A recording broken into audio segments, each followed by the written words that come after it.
Hello guys! Welcome to my vlog! Ang video ko for today ay comparison ng Enfagrow A Plus Gentle Ease na pang 3 years old and above versus Lactum na pang 3 years old and above them. At the same time, aalamin din natin kung ano ba ang pinagkatulad ng dalawang gatas na ito dahil parehas sila na Med Johnson ang manufacturer. Request nga po pala ito ng isa sa mga viewer ko. Maraming salamat po sa tiwalang ibinibigay niyo sa akin para ma-review ang mga gatas na ito. Katulad nga ng dati, magbabase pa rin ako sa nutrition facts sa pagre-review ng dalawang gatas na ito. At ang measurement na gagamitin ko ay yung per serving, which is 40 gram of powder. Sa pagtitimpla naman, ang per serving ng Lactum ay kailangan ng 40 grams of powder at i-dilute ito sa 180 ml of water at magtototal ito ng 210 ml. Samantalang Enfagrow Gentle Ease naman ay kailangan ng 40 grams of powder at i-dilute ito sa 210 ml of water para magtotal ng 249 ml.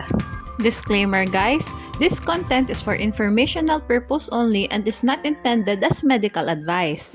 It is a review of selected products based on their nutrition facts, pricing, and information provided on the packaging. Please consult your child's pediatrician for any health-related concerns.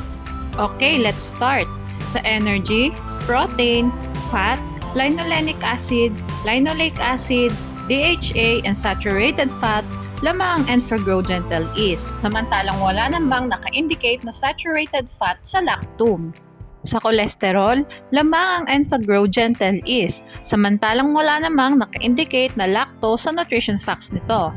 Samantalang lamang naman ang Lactum sa carbohydrate, sugar, and lactose. Pero guys, yung mga components ng ibang gatas, pwede namang meron talaga yung isang gatas, hindi lang talaga nilagay sa nutrition facts kasi under na siya ng ibang components. Halimbawa, yung saturated fats, pwede siyang hindi ilagay kasi under na siya ng fats. Pero dahil nagbabase ako sa nutrition facts na nakalagay dun sa box ng gatas, i-consider ko na lamang yung isang gatas na nag-indicate ng components kumpara dun sa isang gatas na hindi. Lamang ang Enfagrow Gentle Ease sa first category. Mag-proceed naman tayo sa vitamins. Sa vitamin D, vitamin E, vitamin K, thiamine, and riboflavin, lamang ang Enfagrow Gentle Ease. Samantalang lamang naman ang Lactum sa vitamin A and vitamin C. Sa vitamin B6, vitamin B12, niacin, pantothenic acid, biotin, and choline, lamang ang Enfagrow Gentle Ease.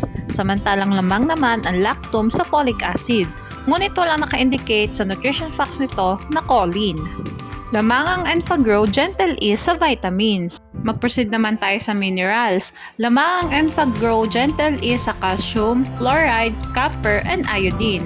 Samantalang lamang naman ang Lactum sa iron, magnesium, and manganese. Sa phosphorus, potassium, at sodium, lamang ang Enfagrow Gentle Ease. Samantalang lamang naman ang Lactum sa selenium at zinc. Lamang ang Enfagrow Gentle Ease sa minerals. Sa other nutrients naman, parehas silang may phospholipids and sphingomyelin, ngunit mas lamang lang ang Enfagrow Gentle Ease. Lamang ang Enfagrow Gentle Ease sa other nutrients. Magtungo naman tayo sa price na parehas kong kinuha sa Lazada. Paalala guys, pwede mag-iba ang presyo ng dalawang gatas na ito depende kung saan store nyo sila titingnan. Hindi nga ako nakakita ng magkasing bigat na timbang ng dalawang gatas na ito. Lamang ng 0.1 kilogram ang Enfagrow Gentle Ease kumpara sa Lactum. Kahit nga lamang-lamang ng 0.1 kilogram or 100 grams ang Enfagrow Gentle Ease ay mas mahal pa rin ito ng 1,431 pesos and 0.05 centavos. At eto na nga yung summary na vlog ko today. Sa first category, vitamins, minerals, and other nutrients, lamang ang Enfagrow Gentle Ease. Ngunit mas budget-friendly naman ang Lactum.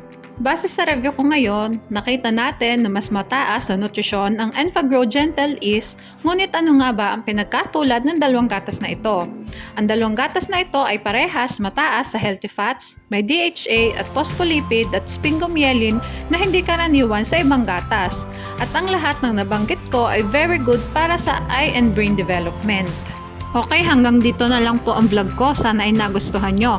Thanks for watching. Please like and subscribe for more videos.